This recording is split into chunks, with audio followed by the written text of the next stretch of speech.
이 시간 함께 은혜 받으시 하나님 말씀 같이 읽겠습니다. 창세기 3장 1절부터 24절까지 되겠습니다. 창세기 3장 1절부터 24절 하나님 말씀 우리 합독해서 같이 읽겠습니다. 그런데 뱀은 여호와 하나님이 지으신 들 짐승 중에 가장 간교하더라. 뱀이 여자에게 물어 이르되 하나님이 참으로 너희에게 동산 모든 나무의 열매를 먹지 말라 하시더냐. 여자가 뱀에게 말하되 동산 나무의 열매를 우리가 먹을 수 있으나 동산 중앙에 있는 나무 열매는 하나님의 말씀에 너희는 먹지도 말고 만지지도 말라. 너희가 죽을까 하노라 하셨느니라.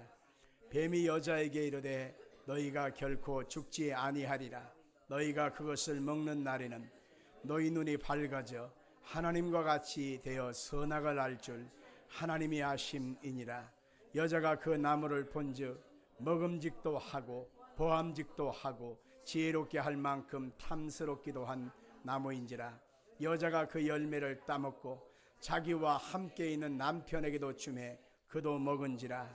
이에 그들의 눈이 밝아져 자기들이 벗은 줄을 알고 무화과 나무 잎을 엮어 치마로 삼았더라. 그들이 그날 바람이 불 때 동산에 거니시는 여호와 하나님의 소리를 듣고 아담과 그의 아내가 여호와 하나님의 낯을 피하여 동산 나무 사이에 숨은지라. 여호와 하나님이 아담을 부르시며 그에게 이르시되 네가 어디 있느냐. 이르되 내가 동산에서 하나님의 소리를 듣고 내가 벗었으므로 두려워하여 숨었나이다. 이르시되 누가 너의 벗었음을 내게 알렸느냐. 내가 내게 먹지 말라 명한 그 나무 열매를 내가 먹었느냐. 아담이 이르되 하나님이 주셔서 나와 함께 있게 하신 여자 그가 그 나무 열매를 내게 주므로 내가 먹었나이다. 여호와 하나님이 여자에게 이르시되 네가 어찌하여 이렇게 하였느냐. 여자가 이르되 뱀이 나를 꿰므로 내가 먹었나이다. 여호와 하나님이 뱀에게 이르시되 네가 이렇게 하였으니 네가 모든 가축과 모든 짐승보다 더욱 저주를 받아 배로 다니고 살아있는 동안 흙을 먹을 것이냐. 내가 너로 여자와 원수가 되게 하고 내 후손도 여자의 후손과 원수가 되게 하리니 여자 후손은 내 머리를 상하게 할 것이요 너는 그의 발꿈치를 상하게 할 것이니라 하시고 또 여자에게 이르시되 내가 내게 임신하는 고통을 크게 더하리니 네가 수고하고 자식을 낳을 것이며 너는 남편을 원하고 남편은 너를 다스릴 것이니라 하시고 아담에게 이르시되 네가 내 아내의 말을 듣고 내가 내게 먹지 말라 한 나무 열매를 먹었은즉 땅은 너로 말미암아 저주를 받고 너는 내 평생에 수고하여야 그 소산을 먹으리라. 땅이 내게 가시덤불과 엉겅퀴를 낼 것이라. 내가 먹을 것은 밭의 채소인즉 내가 흙으로 돌아갈 때까지 얼굴에 땀을 흘려야 먹을 것을 먹으리니 내가 그것에서 취함을 입었습니다. 너는 흙이니 흙으로 돌아갈 것이니라 하시니라. 아담이 그의 아내 이름을 하와라 불렀으니 그는 모든 산자의 어머니가 됨이더라.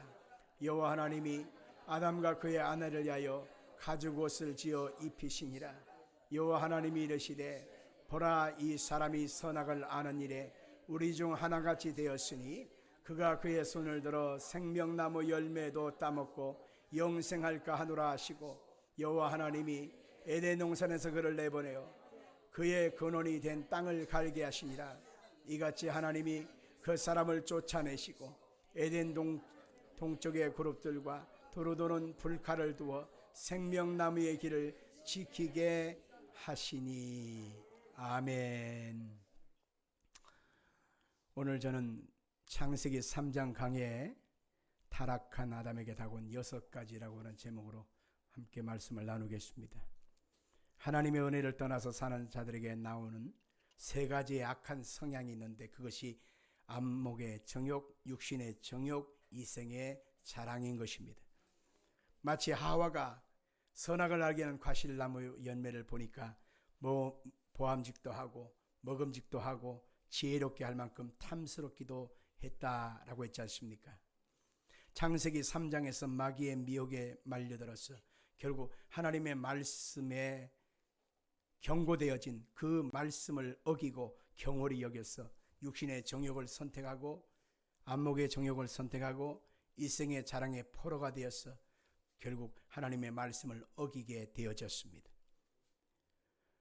그리고 하나님 말씀하신 그 하나님을 경외함까지도 잊어버리게 되어서 덥석 선악과를 따먹는 죄를 범하게 되었습니다.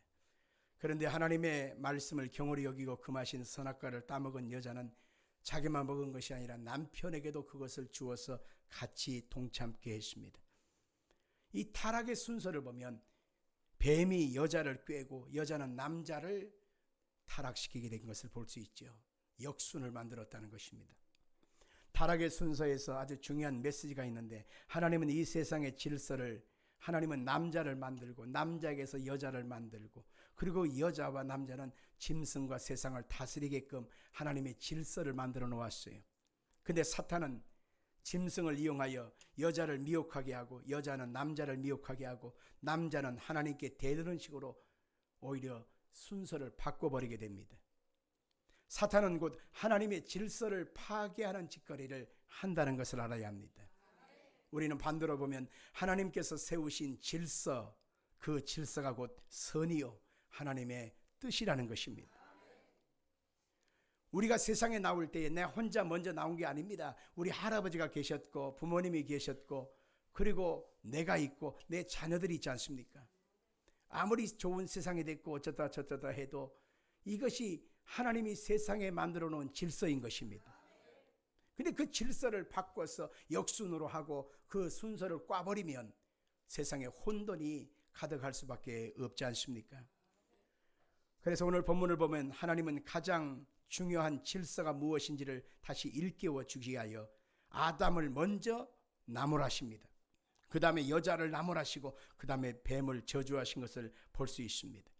성경은 하와가 먼저 선악과를 먹었음에도 불구하고 하나님이 아담을 먼저 불러다가 야단을 치신 것입니다.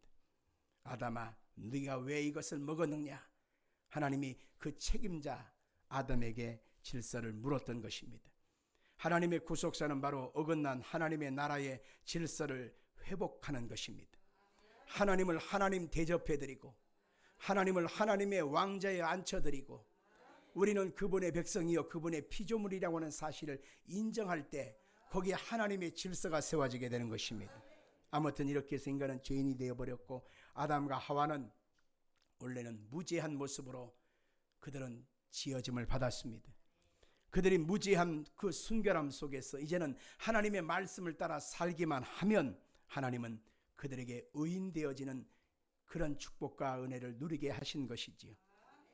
그런데 이제는 하나님 앞에서 불순종하여 죄까지 지어버렸으니 그들은 하나님의 은혜와 축복에서 여지없이 끊어질 수밖에 없게 되었다는 것입니다. 인간이 해결해야 될 두 가지 문제가 늘어나게 됐지요.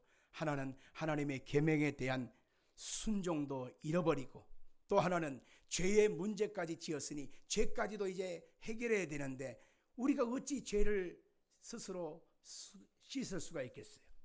우리가 어찌하여 하나님 말씀대로 100% 살아갈 수가 있겠어요? 우리는 아무것도 우리 힘으로는 할 수가 없습니다. 그래서 하나님은 이 두 가지의 큰 막힘을 뚫기 위하여 하나님의 아들을 이 땅에 육신의 몸으로 보냈습니다. 그래서 죄 없으신 그분이 십자가에 달리셔서 못 박히고 물과 피를 다 쏟아내심으로 하나님과 사람 앞에 지어져 있는 모든 죄의 담을 그 몸으로 헐어버린 것입니다.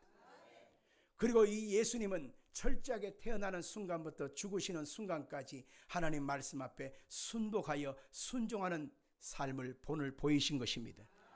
그것을 성경에는 예수님이 죽기까지 복종하신 것이다 라고 해석하고 있는 것입니다. 이렇게 은혜의 주님 되신 예수님으로부터 출발해서 우리가 성경을 읽다 보면 성경의 뜻이 이해가 되어지고 자연스럽게 예수님을 드러나게 하시기 위하여 성경의 모든 시간과 역사를 이루어 가신 것을 볼 수가 있는 것입니다. 그런데 예수님을 제껴놓고 무턱대고 우리는 의문부터 갖게 되어지고 그 의문을 자꾸 반복해서 되새기다 보면 하나님의 말씀은 엉뚱하게 해석되어질 수밖에 없는 것입니다. 예를 들면 하나님은 왜 인간이 타락하게 하게 놔두셨느냐? 왜 하나님께서는 그렇게 작정하신 것이라면 인간에게 죄에 대한 책임까지 물으시느냐? 왜 하나님은 선악과 과실을 에덴 동산에 만들어 가지고 사람이 따먹게 하고 죄 가운데 빠지게 했느냐? 결국 우리는 책임이 없어. 하나님이 책임이지. 이렇게 결론 나게끔 의문을 품고 성경에 대한 오만으로 해석하게 되면 결국 아무것도 풀리지 아니하는 것을 알 수 있습니다. 결국 우리는 이 창세기 3장을 보면서 하나님의 말씀에 거역되어져 선악과를 따먹고 타락되어진 그들에게 다가온 6가지의 결론을 우리가 살펴보므로 은혜 받기로 원합니다. 첫째는 영적인 파탄이 그들에게 왔다는 것입니다. 오늘 성경 8절을 한번 읽어볼까요? 시작.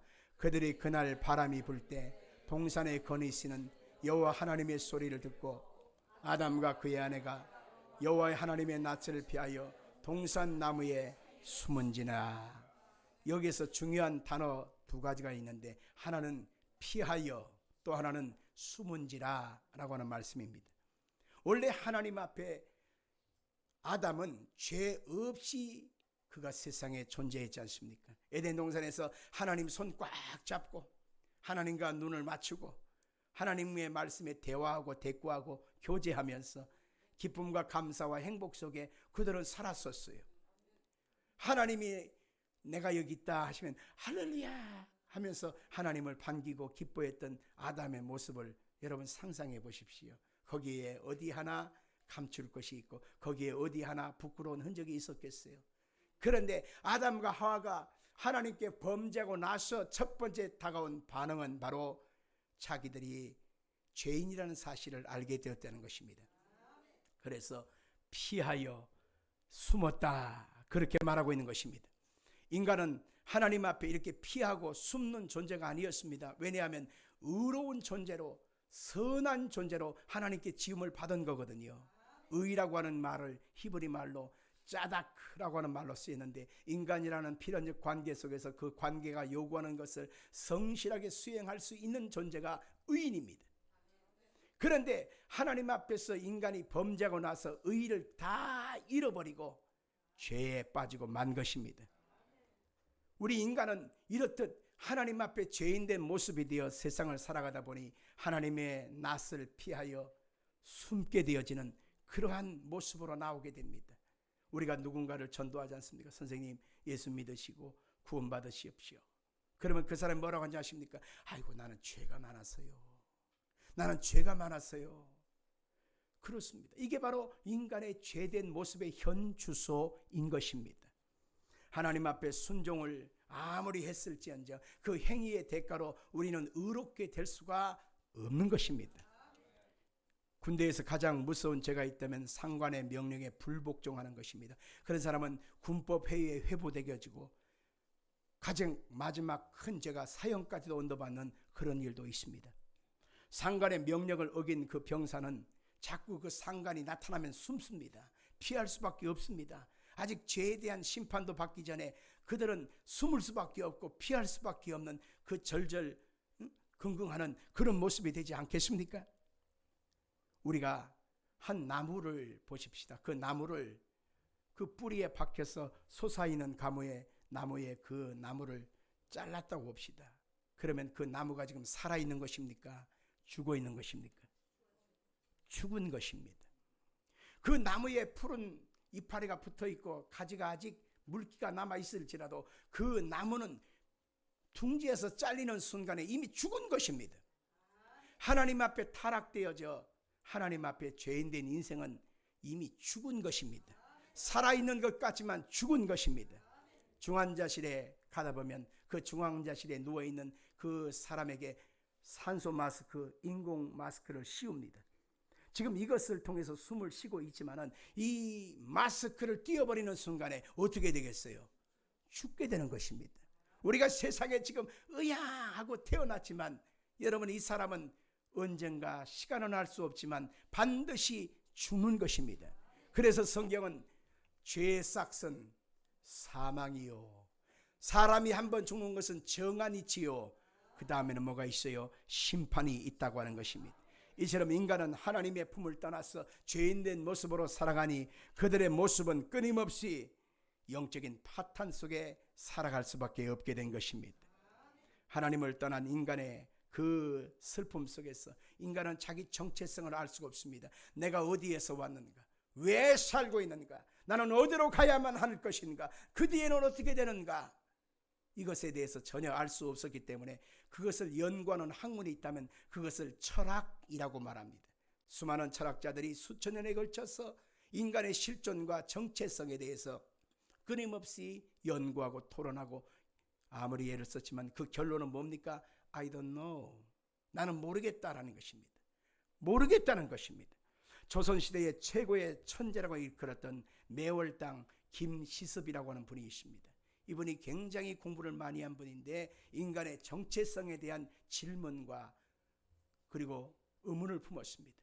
그래서 이 사람이 기록해 보니까 미친 듯이 옛 사람들에게 물어보았다는 것입니다. 공부를 많이 해서 옛날 고서들을 많이 읽었다는 것이죠. 도대체 인생이 뭐냐? 어디에서 와서 왜 살며 나는 과연 어디로 가는 것인가? 왜 나한테 아무도 대답해 주는 사람이 없습니까? 탄식하면서 그는 손톱이 방바닥을 긁을 때 휘어졌다는 거예요. 벗겨져 가면서도 그 자신의 정체성을 알고자 애를 썼지만 아무도 대답해 주지를 않더라라는 것입니다. 불경에 보면은 석가모니의 제자가 석가모니에게 묻습니다. 스승님, 의문점이 생겼습니다. 인간은 어디에서 와서 왜 삽니까? 어디로 가는 것입니까? 왜 인간은 이렇게 불공평하게 인생을 살아야 합니까? 어떤 사람은 왕의 가정에서 왕자로 태어나고 어떤 사람은 가장 가난한 비천한 그 모습으로 태어납니까? 왜 인생은 이렇게 형편이 다르지요? 불공평합니다. 그 다음에 이렇게 살다가 죽는다면 사람은 어디로 가는 것입니까? 근원적인 질문을 던졌을 때 석가모니의 대답은 이러했습니다. 이 사람아, 자네는 독 화살을 맞은 것과 같은 거야. 그러면 온몸에 독이 퍼져가고 있겠지. 곧 있으면 죽겠지. 그런데도 불구하고 자네는 지금 엉뚱한 데서 질문을 던지고 있는 거야. 자네는 지금 그 독화살을 쏜 사람이 누구냐? 이 독 성분이 과연 무엇이기에 나에게 이렇게 죽음을 갖다 주느냐? 자네는 그것만 의문시하고 있지? 아니야. 자네는 그 독화살 속에 지금 죽어가면서 이 독 성분에서 지금 빠져나올 생각을 하는 것이 급하지 않겠어? 이렇게 말해주더라는 것입니다. 다시 말하면 석가모니도 역시 자기 자신이 어디에서 와서 왜 살며 어디로 가는지에 대한 그 정체성에 대해서 전혀 알지를 못했던 것입니다. 그래서 이 독화살에 맞아서 어떻게 하든지 빠져나와야 되지 않느냐. 자기의 수련과 득도와 노력을 통해서 수행을 통해서 108번뇌에서 벗어나는 길밖에 없지 않겠어? 라고 말하더라는 것입니다. 인간은 스스로에서 이 정체성의 죄에 대한 문제를 해결할 길이 없다는 것이지요. 셋째로 우리가 둘째로 알 수 있는 것은 지적 능력의 파탄이 왔다는 것입니다. 같이 한번 해볼까요? 지적 능력의 파탄. 오늘 보면 7절을 한번 같이 보겠습니다. 이에 그들의 눈이 밝아져 자기들이 벗은 줄을 알고 무화과 나무 잎을 엮어 치마로 삼았더라. 인간이 타락하자마자 자기 자신을 발견하게 되었다는 것입니다. 자기 자신의 모습이 이전까지는 이런 존재였다는 사실을 잘 몰랐어요. 그러다 보니까 그렇게 되는 줄 알았는데 타락하고 나서 보니까 자기 자신의 그 몰랐던 부분을 알게 되는데 자기가 벗은 줄을 알게 됐다는 것입니다. 부끄러웠어요. 그래서 무화과 나무 잎을 꺾어서 자기의 몸을 가렸다라고 했는데 그것이 햇빛이 나니까 다 말라져서 다 사라지고 말았습니다. 선악과를 따먹은 인간 아담과 하와에게는 그 순간에 눈이 밝아졌는데 무엇을 발견하냐? 나 자신의 그 무능함과 무지함과 연약함과 허무함을 발견하게 된 것입니다. 그러고 나서 치마를 해 입었는데 무화과 나무 이파리를 가지고 자기 몸을 가렸다는 것인데 그 순간에 자기가 다 가려진 줄 알았는데 그것이 햇빛이 나자마자 다 다 아스라지고 말더라는 것입니다. 아무런 도움이 되지 못했다는 것을 그때 알게 되었다고 하는 것입니다. 사람은 본질적인 사유와 분리되어 있기 때문에 끊임없이 내 자신이 본질에 가까워진 삶을 살기를 추구합니다만은 그 본질 그 작가에 우리 스스로의 힘과 노력으로는 갈 수가 없는 것입니다. 지적 능력의 파탄을 맞게 된 인간은 자신들의 부끄러움을 가리는데 총력을 다합니다.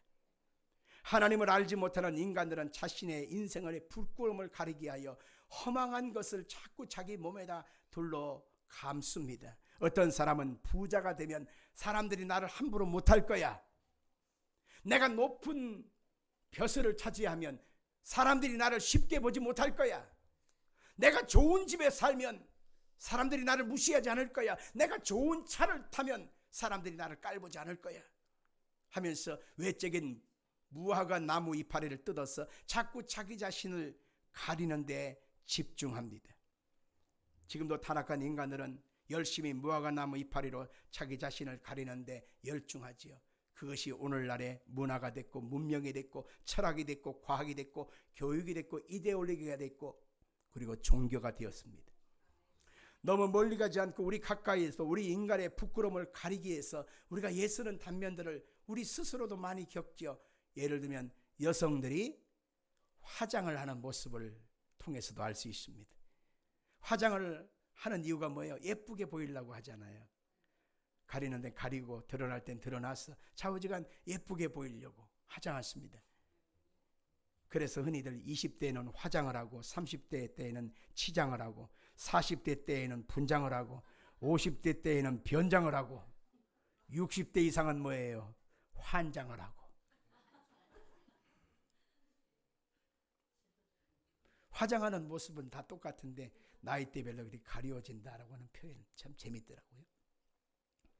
사람들이 나이가 드는 모습을 자기 스스로 받아들이기가 힘들어요. 그래서 연세 드신 분들하고 같이 사진 찍으려면 안찍어 누가 본다고, 누가 보여주고 싶어서 찍는 것이 아니라 그래도 기념하기 위해서 찍는데 사진 찍기를 극구로 싫어하는 사람이 있습니다. 예를 들면 젊은 여배우 때 아주 날린 사람들 있잖아요. 배우들이 아주 유명한 사람, 팽팽하고 예쁘고 진짜 멋진 그 외모를 갖고 있는데 나이를 먹고 나서 그 사람들이 눈이 두려워서 밖에 나오지를 않거나 아예 그냥 선글라스를 쓰고 다니거나 아니면 그냥 밤에만 다니는 사람도 있다고 그래요. 여배우들이. 왜냐? 자기 자신의 현재의 모습을 인정하기 싫다, 그 얘기 아니겠습니까? 모두 다 무화과 나무 잎에 불과한 것입니다.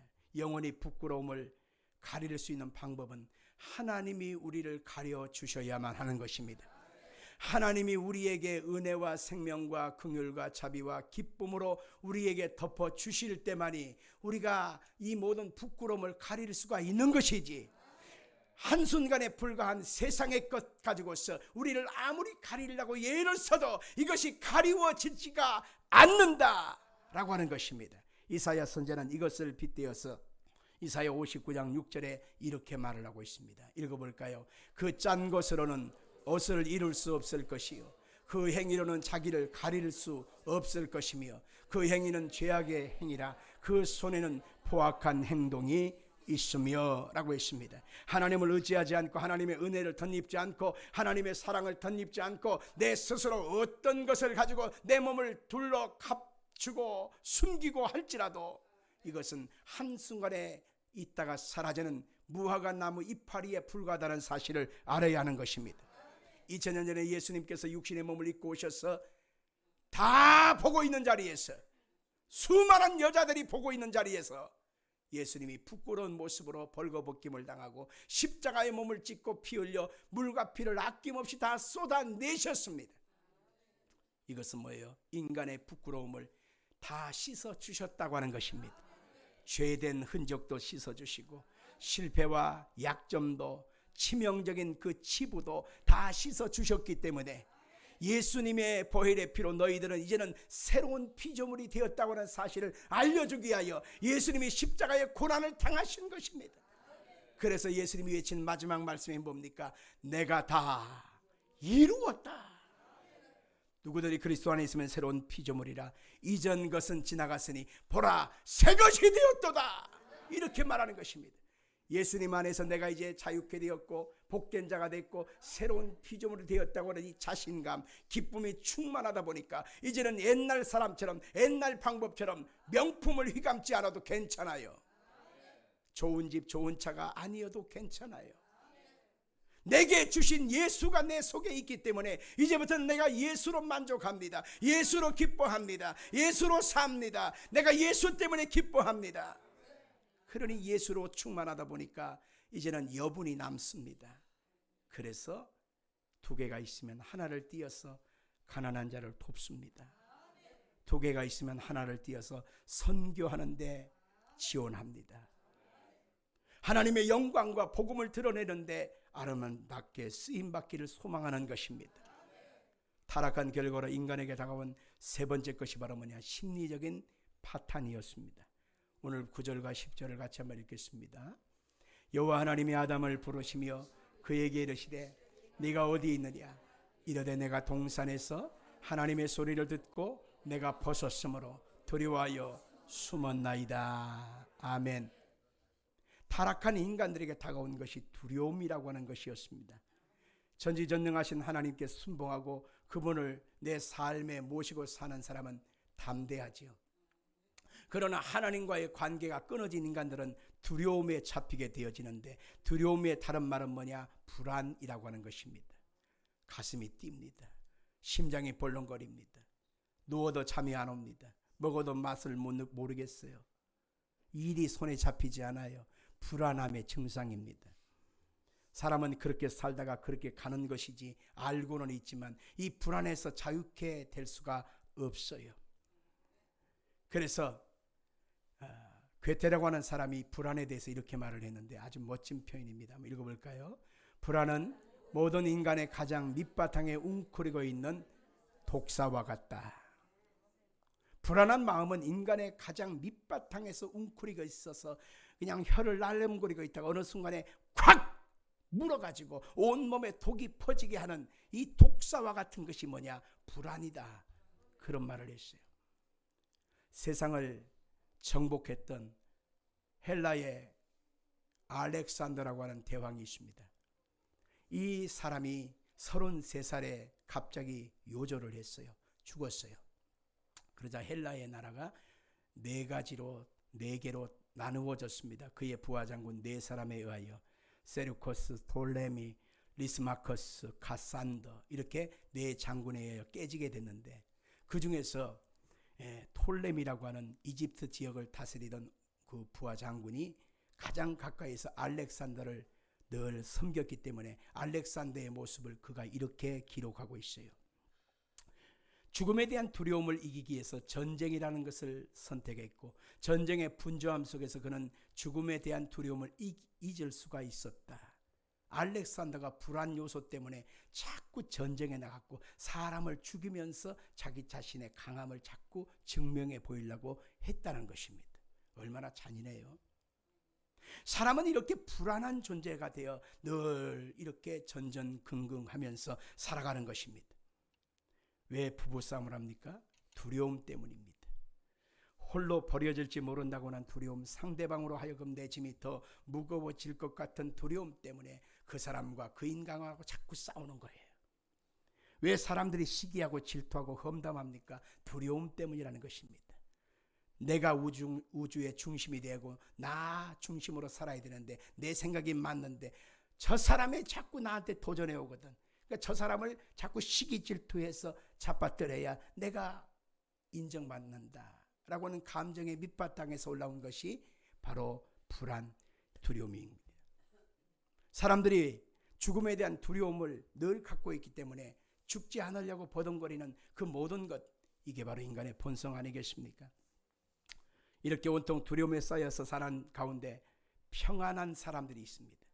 두려움과 불안함이 가득한 세상에서 평안한 그 평안함을 누리고 살아가는 사람이 누굴까요? 오늘 성경 요한복음 14장 27절에 그 사람을 말합니다. 시작.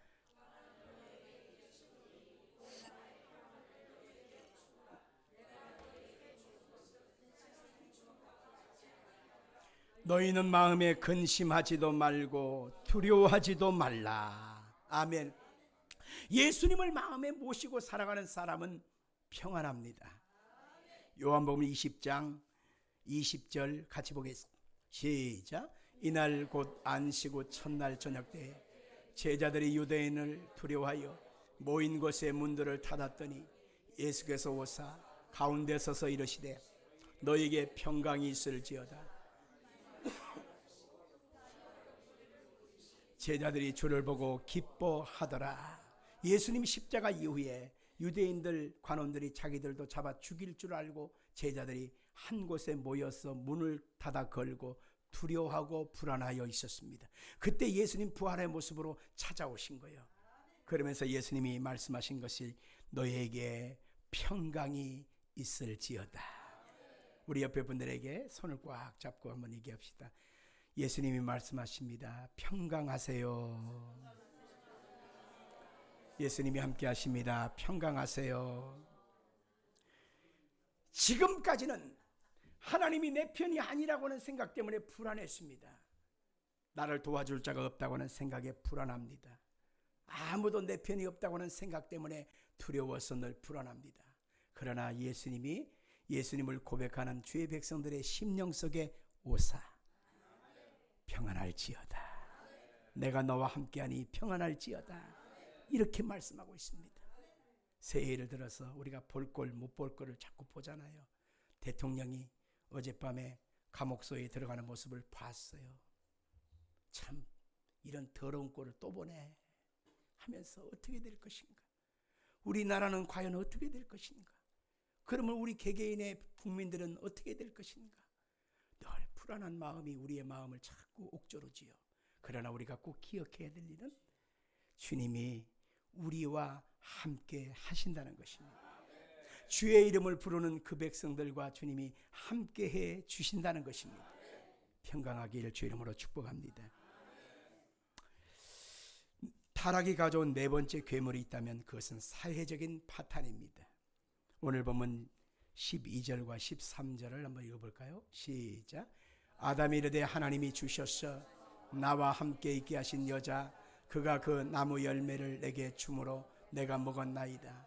여호와 하나님이 여자에게 이르시되 네가 어찌하여 이렇게 하였느냐. 여자가 이르되 뱀이 나를 꿰물어 내가 먹었나이다. 아멘. 자, 오늘 본문에서 우리가 다시 한번 띄워주시면 이 본문에서 아담이 하와를 일컫는 그 표현을 좀 보셔야 됩니다. 왜 먹었느냐 하니까 아담이 이르되 하나님이 주셔서 나와 함께 하게 하신 그 여자 그가 그 나무를 내게 주므로 내가 먹었습니다. 마누라를 가리켜서 뭐라고 했다고요? 그 여자라고 말하고 있습니다. 창세기 2장에 보니까 아담을 깊이 잠들게 하시고 갈빗대를 취하여서 사람 여자를 만들었어요. 그때 아담이 뭐라고 대답합니까? 이는 내 뼈 중에 뼈요 내 살 중에 살이로다. 할렐루야. 이랬단 말입니다. 여자를 향하여 뭐라고 했어요? 뼈 중에 뼈요 살 중에 살이라. 너무너무 기뻐하고 행복한 아담의 감탄사잖아요. 그런데 타락한 인간의 본성 속에 나오는 이 말 한마디. 그 여자가 내게 열매를 주면서 먹으라고 유혹했기 때문에 내가 먹은 거예요. 그 여자 때문입니다. 그 예편네 때문입니다. 어디서 많이 듣던 표현 아닙니까? 애정의 표현, 사랑의 표현, 감탄사의 표현이 그 여자 때문이라고 말하고 그 남편, 그 새끼 때문에 말하는 우리들의 모습, 이것이 바로 깨어진 인간의 사회적 관계의 파탄을 볼 수가 있는 것입니다. 원래 남자와 여자는 한 몸이었잖아요. 그 몸에서 갈빗대를 취해서 만들었으니 한 몸이잖아요. 근데 여자라고 하는 단어는 이스와라고 하는 말로 쓰였거든요. 남자는 이쉬라고 하는 말로 쓰였습니다. 그러니까 남자에게서 여자를 취했으니까 이쉬에서 이스와라고 하는 말이 생긴 거예요. 이해하시겠죠? 그런데 어느 순간에 아담의 표현 속에서 그 여자라고 말하는 정내미가 뚝 떨어지는 너와 나는 관계가 없고 너와 나는 완전히 강을 건넌 사이야 라고 말하는 깨어짐의 모습을 여기서 우리가 볼 수 있습니다. 사회적 파탄은 내면에서도 일어나지요. 자기가 세워놓은 기준치에 미달하는 자기 자신의 모습을 보면서 늘 자기 스스로가 자기를 용서하지 못하는 그런 마음이 되고 맙니다. 우리는 관계에서 멀리도 갈 것 없어요. 부모 자식 간에 조금만 서운하면 다시는 안 볼 것처럼 의를 끊는다느니 호적에서 판다느니, 그죠? 우리는 조그만 형제와 이웃과의 관계가 틀어지면 다시는 안 볼 것처럼 저주를 해버리는 그런 모습으로 돌변합니다.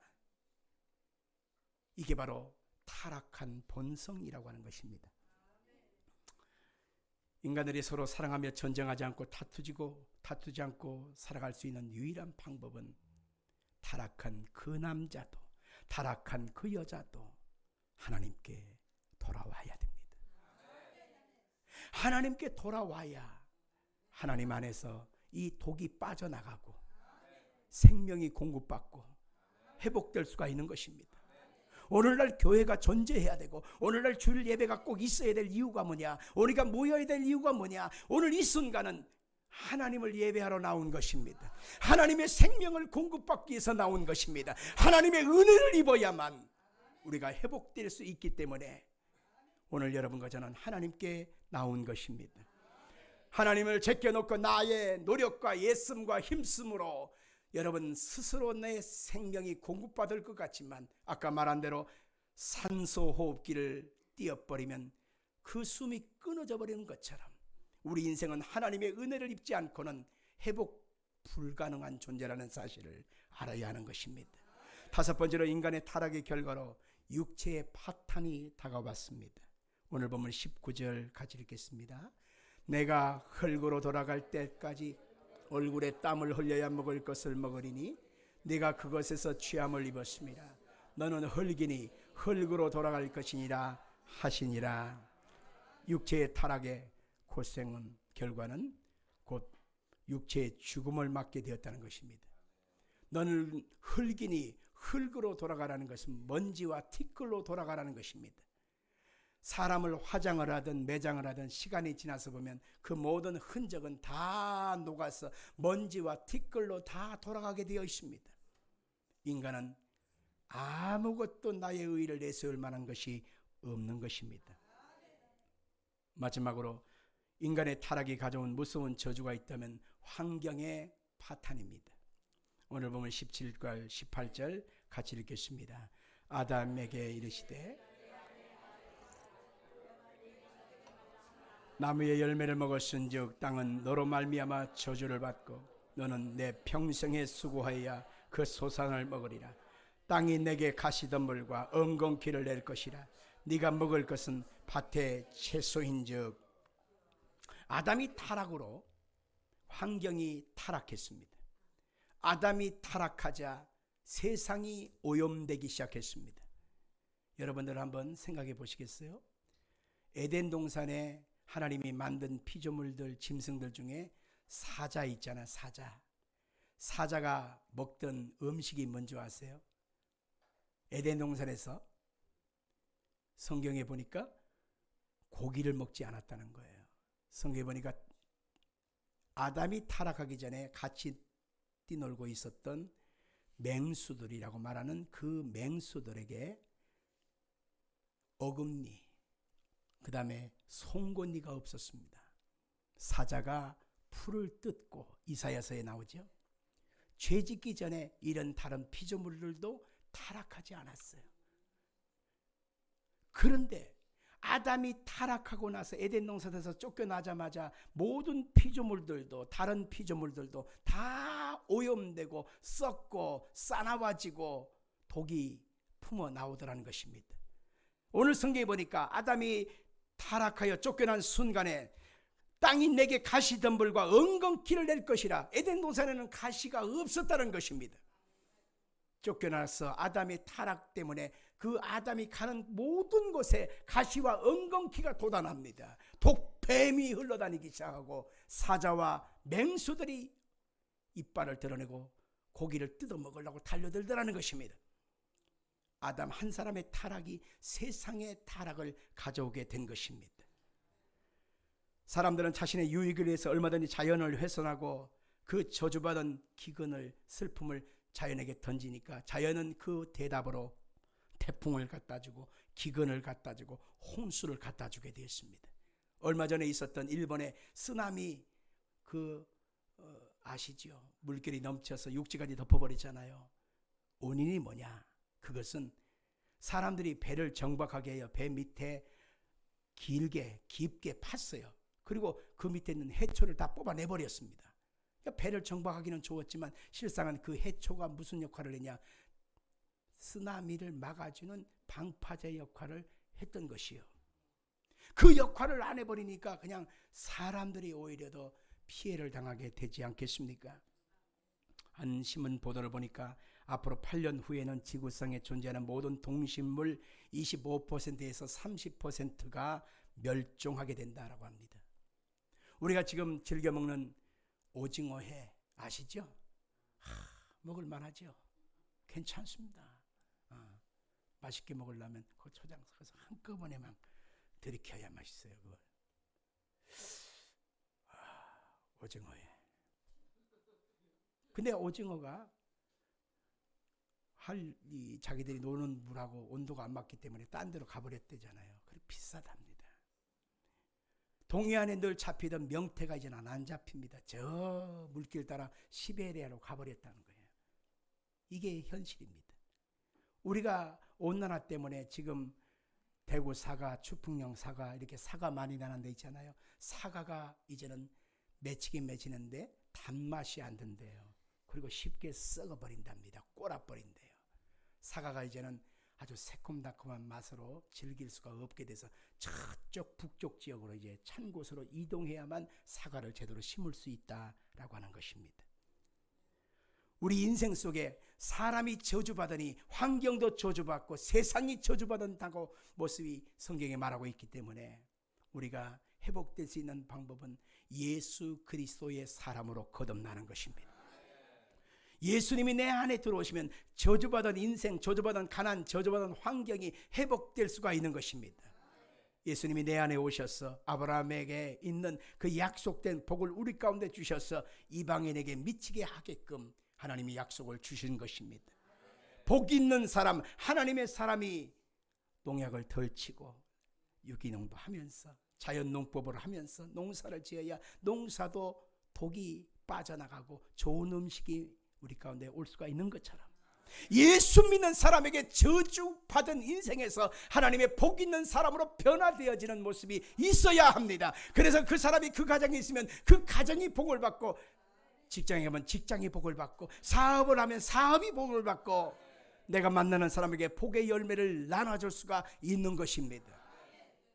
갑자기 그냥 대박이 나서 그런 일이 있으면 얼마나 좋겠어요. 우리는 그것이 아니라 예수 그리스도의 생명을 받아들이면 내가 복 있는 사람이 되어지고 복 있는 환경, 복 있는 삶을 세상에 나눠줄 수가 있게 되는 것입니다. 예수님이 오셔서 풍랑 속에서 제자들이 고통할 때에 있었습니다. 그때 주무시던 예수님을 제자들이 깨우지요. 예수님이 일어나소서, 우리가 죽게 되었나이다. 그때 예수님이 일어나서 풍랑과 파도를 향하여 잠잠하라, 고요하라 하시니 즉시에 잠잠하게 되었다는 것입니다. 예수님이 오셔서 환경을 다스려 주신 거예요. 예수님이 오셔서 그 위기에서, 죽음에서 그들을 건져 주시고 안전하게 인도해 주신 거예요. 그러니 예수님이 내 안에 오셔야 하고, 예수님 우리 가정에 오셔야 되고, 예수님 우리 교회에 오셔야 되고, 예수님이 이 나라 이민족 속에 오셔야 됩니다. 예수님이 우리나라를 지켜달라고 우리는 간구해야만 하는 것입니다. 여러분의 심령 속에 하나님의 생명 가득하기를 예수님으로 축원합니다. 기도하겠습니다. 살아계신 아버지 하나님,